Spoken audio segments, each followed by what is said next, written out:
দেশের অর্থনৈতিক পরিকল্পনাকে বাস্তবভিত্তিক ও ভবিষ্যৎমুখী করার ওপর জোর দিচ্ছে সরকার। এজন্য বয়ান নির্ভর পরিকল্পনা নয়, পরিস্থিতির সঙ্গে সামঞ্জস্য রেখে নতুন অর্থনৈতিক কৌশল প্রণয়ন করা হবে বলে জানিয়েছেন প্রধানমন্ত্রীর অর্থ উপদেষ্টা রাশেদ আল মাহমুদ তিতুমির।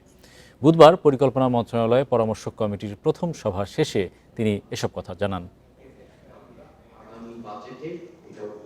পরিকল্পনা কমিশনের সাধারণ অর্থনীতি বিভাগকে প্রয়োজনীয় পরামর্শ দিতে গঠিত উপদেষ্টা কমিটি আয়োজিত প্রথম সভা এটি। এতে জানানো হয়, অতীতে যেসব পরিকল্পনা ও পরিসংখ্যান দেওয়া হয়েছে তার সাথে বাস্তবতার কোনো মিল নেই।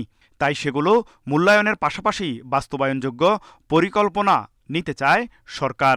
অতীতে যে বয়ান তৈরি করা হয়েছে এবং যে লক্ষ্যমাত্রা ধার্য করা হয়েছে তার সাথে বাস্তবের কোনো সঙ্গতি ছিল না এবং সেগুলো মিথ্যার বেশাতি হয়েছে।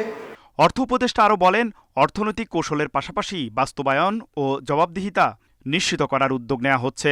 কত বয়ান হয়েছে, হাতির ঝিলে উদযাপিত হয়েছে, তাহলে এখন এরকম পরিস্থিতি কেন? আমরা সেই জন্য মনে করছি যে পরিকল্পনা কৌশলের লক্ষ্য হওয়া দরকার, যাতে করে আমরা নিজস্ব যে গ্যাস বা অন্যান্য জ্বালানি আছে সেগুলো যেমন উত্তোলন করব। এ সময় পরিকল্পনা প্রতিমন্ত্রী জোনায়েদ সাকি বলেন, জ্বালানি সংকট মোকাবেলায় নিজস্ব গ্যাস উত্তোলনের পাশাপাশি নবায়নযোগ্য জ্বালানি ব্যবহার বাড়ানোর দিকে নজর দিচ্ছে সরকার। 4 বছরের মাথায় বাংলাদেশের চিত্রটা কিভাবে দেখবো, 8 বছরের মাথায় কিংবা 10 বছরের মাথায় বাংলাদেশের চিত্রটা কোথায় যাবে, সেইটাই আসলে মূলত এই পরিকল্পনার স্ট্র্যাটেজিক ফ্রেমওয়ার্কের মধ্যে জায়গা পাবে।